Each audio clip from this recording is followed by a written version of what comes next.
Hey, what's going on, guys? Welcome back to the channel. It's your boy Cyrano. If you're brand new to the channel, I truly appreciate you for coming through. If you're brand new to the channel, but if you're already a part of the crew, I definitely appreciate you as well. But make sure you subscribe and get notified for more videos just like this if you're a huge fan of budget technology, just like me. But if you're already a part of the crew, salute.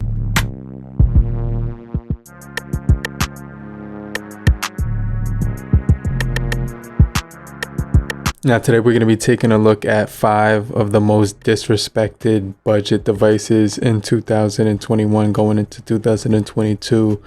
But make sure you guys stay locked into the end of the video before you leave a comment or anything like that, and I'll get right back with you. So the first most disrespected budget device that we're going to be talking about for 2021 going into 2022 is the Digi Bison, and this is a device that has 6 gigabytes of RAM or 8 gigabytes of RAM depending on which model you actually pick. And the Bison is going to be a pretty powerful device. It's pretty crazy, but we also do get an 8 gigabyte model, also 128 gigabytes of RAM on there as well.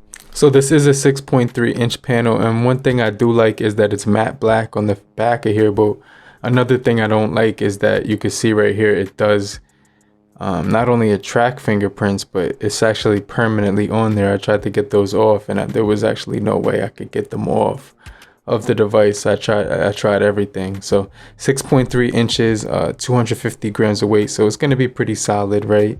You're also going to get a fingerprint, side-mounted fingerprint on the left-hand side, as well as facial recognition on this guy. 48 megapixel on the rear, 24 on the front, Android 11 on board as well. It's going to be pretty decent when it comes to the scrolling speeds. 5,000 milliamp hour battery on this thing, IP68 military grade standard for water resistancy, and IP69K for drops. You also do get LCD IPS display at 19 by 5.9, 1080 by 2340 for the pixels. Full HD plus 409 for the PPI, very high density with Corning Gorilla Glass on this guy. So it's gonna have some shortcut buttons for the camera right here on the side. You're gonna get the power button right there, and then you can get the facial unlock on here. So let me just try the facial unlock, and it says too many temps, so you can just try the fingerprint sensor, and it's really quick, really snappy, really good. But this is one of the top this is one of the phones that we're going to be talking about for the most disrespected devices. But this does have the gyroscope, barometer, proximity sensor, compass, accelerometer, and fingerprint, as well as facial recognition. And another thing I like about the Bison, before we jump into the next phone, is that this does have the NFC as well. Now the second device we're going to be talking about is the Cubot X50, and this is another disrespected device, budget device in 2021 going into 2022. This has 8 gigabytes of RAM. Also, it does have 128 gigabytes of internal storage, 6.6 inch display, 1080 by 2400 pixels on this thing. We also do get Type-C as well, single bottom firing speaker, Type-C for charging, microphone on the bottom, but there's no microphone at the top, so I just wanted to throw that out there. But we're gonna get Bluetooth 5.0 and a side-mounted fingerprint sensor on this thing, so it's gonna be pretty solid when it comes to this thing overall. When you're trying to unlock it, it's pretty straightforward when it comes to the unlocking. Punch hole cutout at the top, really nice design on here. So overall, it's gonna have a really nice feel in the hand. We get this matte back on here, which is pretty cool. It records in 1080 30 frames per second. So just expansion of the SIM tray and everything like that. You can move apps and all that. The SoC is pretty decent. It's a Helio P60 on this thing, so it can move pretty decently when you're scrolling through social media and everything like that. Facebook, Meta, everything seems to work perfectly fine. It will have a nice decent scrolling speed. It's only 60 hertz, so I just kind of want to throw that out there. But it's definitely going to be pretty decent when it comes to the scrolling speeds overall when you're trying to check information out and scroll on social media. So pretty nice frame rates on here, but nothing too crazy. But it has a really nice display on this device, really good battery, really cool screen to look at.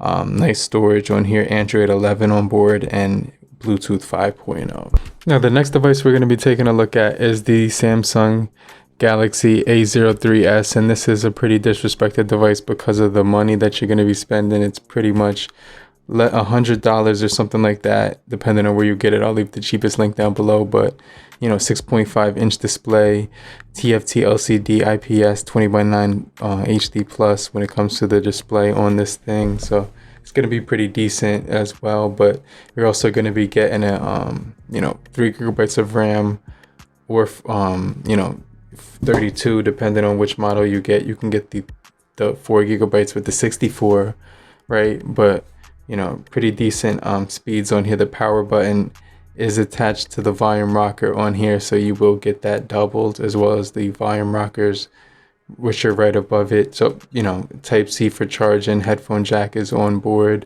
We also do get a bottom firing speaker, SD card slot on the left hand side, which is also going to house your dual nano SIM.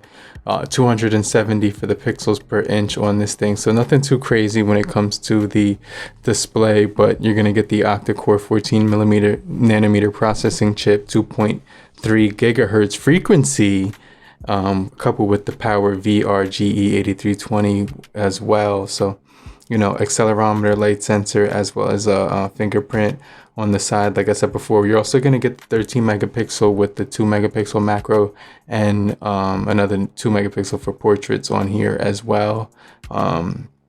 Pretty solid device when it comes to the battery. It's going to have that 5,000 milliamp hour battery, so that's going to be pretty substantial when it comes to the overall, using this device is definitely going to be pretty solid when it comes to the battery on this guy. And Bluetooth 5.0, 10 to 15 watts charging. I can't remember which one it is, but it's definitely like 10 watts or something like that. But pretty decent overall budget device. The next device we're going to be talking about is the Alcatel C21 Pro, and this has a nice case that comes with the bundle. It also has a nice finish, which is like a kind of like a glassy finish to it, with cameras that don't protrude too much. So if you put it down on a flat surface, it won't really rock too much, but it doesn't really scratch easy on the back of this device. On the front, I have a screen protector just because I know it's probably going to scratch easy on the front, but the power button is connected to the volume. The power button is actually connected to the fingerprint sensor, and the volume rocker is right above it as well. Punch hole cutout on the left, Alcatel branding on the when it comes on the screen. You do get the camera layout, which is going to offer a 12 megapixel as well as an 8 megapixel on the front. So pretty decent setup. 19 by 5.9, 720 by 1560, 269 for the pixels per inch on here. 720 display. 400. When it comes to the overall contrast, it's going to be pretty much decent on here as well. Decent controls, decent speeds. MediaTek Helio P22 for the processing chip, 12 nanometer processing chip, coupled with 4 gigabytes of RAM and 64 gigabytes. So pretty decent speeds on this thing. Nothing too crazy. 60 hertz for the display. No app tray, so I just want to throw that out there. But you do have a headphone jack, Type C for charging as well. A single microphone on the bottom, and SD card for expansion on here. For the battery, it's the 4,000 milliamp hour battery, but overall design and decent performance, decent battery life. You're getting some pretty good performance with this budget device for almost $100. And the next device we're going to be taking a look at is the Motorola Moto G Pure, and this is a really solid budget device that's mostly disrespected in the budget price because it's actually free. And it did come out for some carriers right now, and this will have a 6.5-inch LCD display. It will also give you a pretty battery on here with the 4,000 milliamp hour battery, 13 megapixel on the rear, as well as a 5 megapixel on the front. But really nice overall, good viewing angles, pretty decent viewing angles, nothing too crazy on this thing. But for the price, it's going to be pretty decent. You're going to get a not Snapdragon, you're going to get a Helio G25 coupled with 3 gigabytes of RAM with the Power VR GE8320, as well as gravity sensor, light sensor, proximity sensor, onboard fingerprint on here, on the rear, which is pretty cool as well.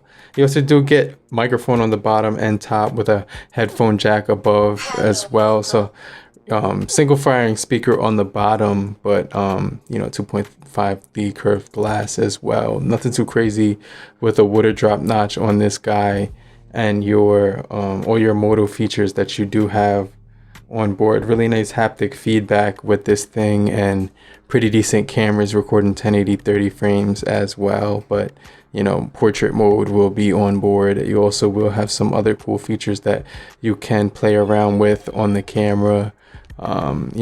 Chop to get to your flashlight, things like that, and double tap to get you your camera application. But overall, just pretty decent budget device for the price. But I'm gonna get right back with you. I'll be in the comment section right now to answer all your questions. I truly appreciate you for watching the entire video and staying locked in with me. But if you're brand new to the crew, consider subscribing for more videos just like this. But these are the top 5 most disrespected budget devices in 2021 going into 2022, and I'll get right back with you later, crew. Peace.